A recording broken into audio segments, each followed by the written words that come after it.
Hey YouTube, today I'm going to break down what your meals should look like if you're trying to drop body fat. So I'm going to break down what your meals and your daily food intake should look like when you're trying to achieve fat loss. So we're going to walk through how many meals you should be having. We're going to walk through how much food you potentially should be having. We're going to walk through stuff like protein requirements. We're going to talk fats. We're going to talk carbs. I'm going to try and break down your food intake and keep it as simple and straightforward as possible. So by the end of this video, you're going to have a good idea of your food and meal breakdown for fat loss. If you have any questions throughout this video, throw them down in the comments. If you do find this video helpful, please do drop a like. And if you haven't already, go ahead and subscribe so you can keep up to date with the rest of these videos. Now, before we get into the finer details like how many meals you want to be having, how much protein should be consumed, carbs, fats, all that jazz, we need to identify first most fundamental important factor, and that is how much food we are taking in general. Okay, to drop body fat, you have to be in a calorie deficit, which means taking in less food than you are expending. If you're not in a deficit, you will not drop body fat.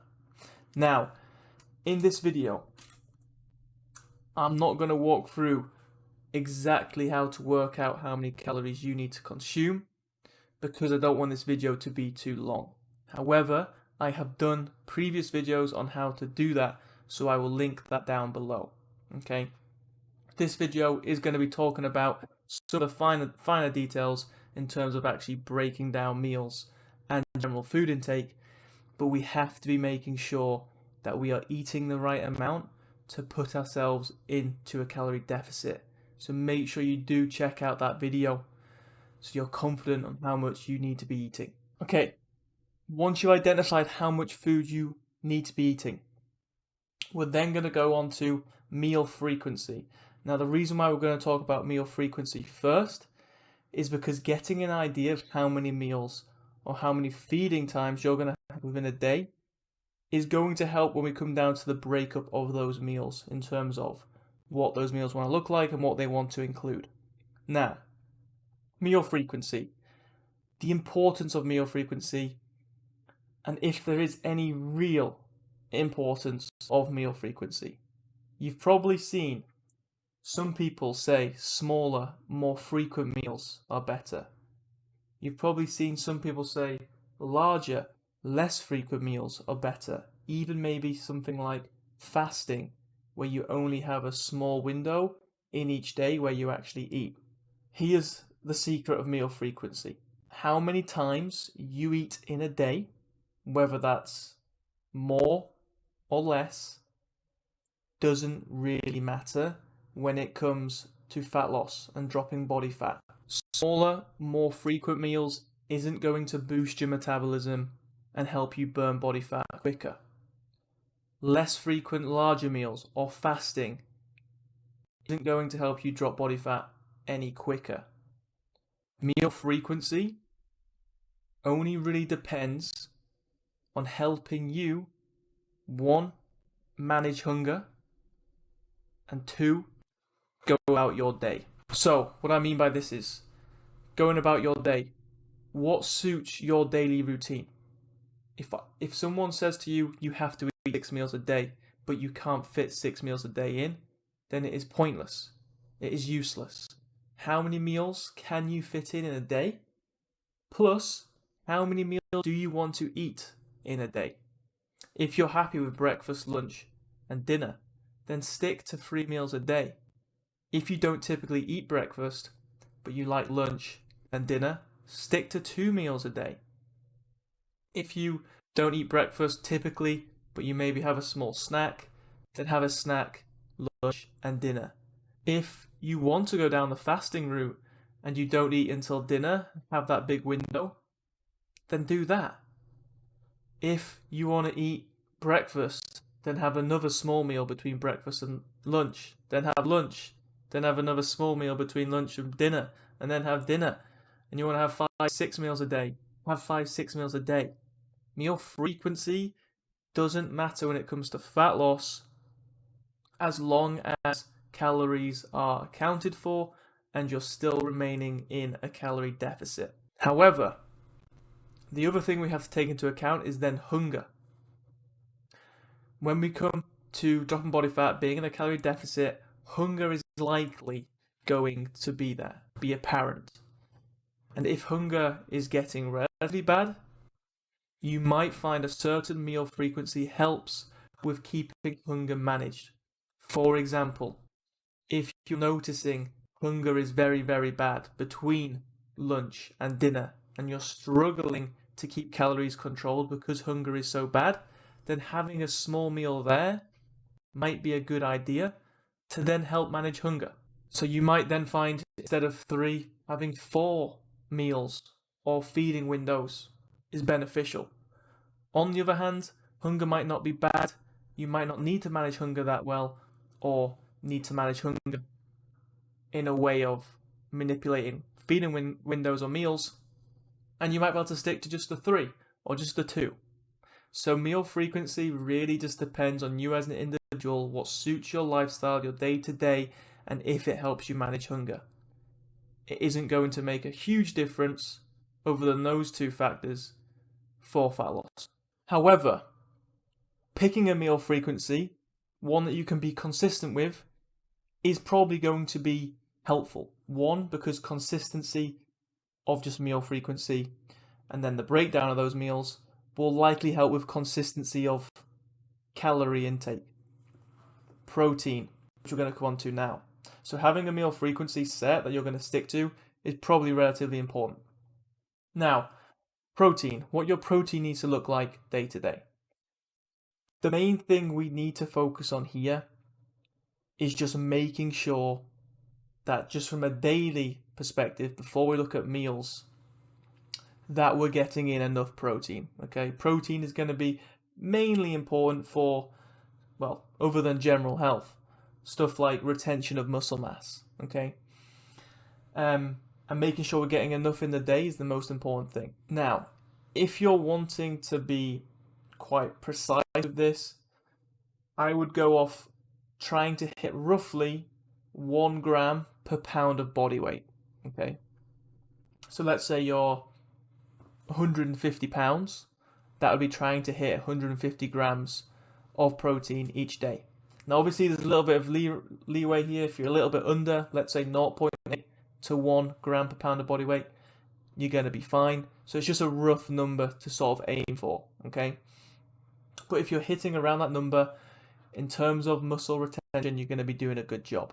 Now, if you want to take this a little bit further, and you're really wanting to try and make sure that muscle retention is on point, and during your fat loss phase, you're doing as much as you can to reduce the likelihood of losing muscle mass, then you might want to make sure that in each feeding window, you're breaking that protein up so the protein feedings are very frequent through the day. Okay? But again, this comes down to the meal frequency that you have set. So if you are just going to eat once a day, then you just try and get your protein target within that 1 feeding window. If you're going to eat twice, then you divide it by 2. If you're going to eat 3, divide it by 3. If you're going to eat 4, divide it by 4.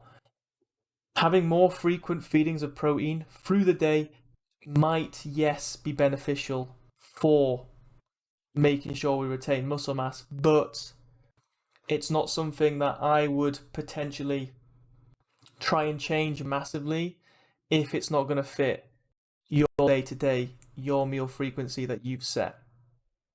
However, carrying on, take the number of grams of protein that you need to hit each day by using this equation, and then simply divide it by the meals, the frequency of meals that you've got. Okay, so as a very simple example, let's say you're 100 pounds. Okay, just as an example, and you're eating 4 times a day. That would mean in each meal, you'd want to try and get 25 grams of protein in each meal, each feeding window, to equate to 100 grams throughout the whole day. And also, that would then mean you're splitting up your protein, so your feedings of protein are pretty frequent through the day. Protein doesn't really need to get much more complicated than that. Like I said, the main thing is that you're hitting a decent amount in total in a day. The second thing is, if you want to take it a little bit further, you potentially want to break that protein intake down throughout the meals equally throughout the day to try and keep those feedings, the protein feedings, pretty frequent. And then next we have carbs and fats, which I'm going to keep very simple here. Now, the main thing before we get into this that we need to understand and realize is that for fat loss, and again, assuming that calories are controlled and kept consistent in that calorie deficit, the difference between carbs and fats within our diet is not going to make a difference for fat loss. So if we're higher in carbs and lower in fats, or vice versa, it's not going to make a difference. However,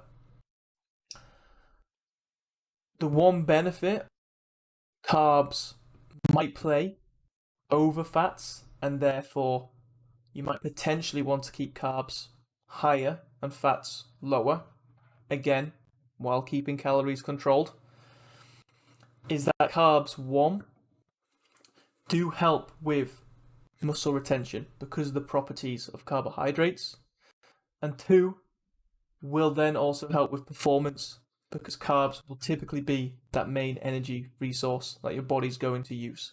With good quality performance, good quality training, especially weight training, that's also then going to help with muscle retention, again, further enforcing the idea that carbs are probably going to be beneficial for muscle retention. So, what does this mean in terms of meal breakdown? So again, away from the muscle retention side of things, just fat loss. There's not going to be a difference between carbs versus fats. Which one's higher, which one's lower. So first and foremost, go off what you enjoy.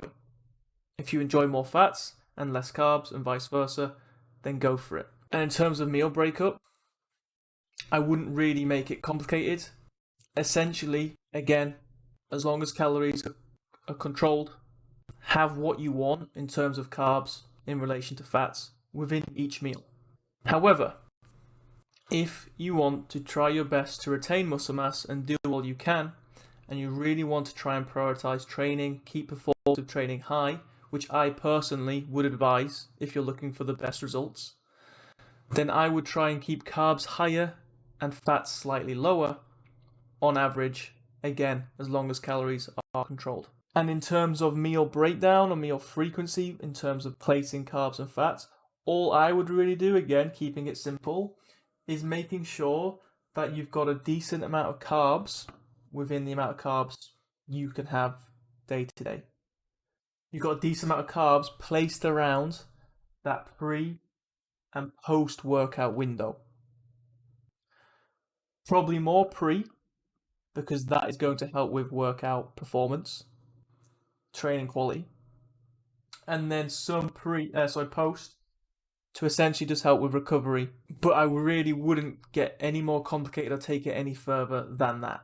I do have another video of me breaking down exactly gram to gram for you as an individual and your weight, how much you'd maybe want to consume of proteins, carbs, and fats in another video.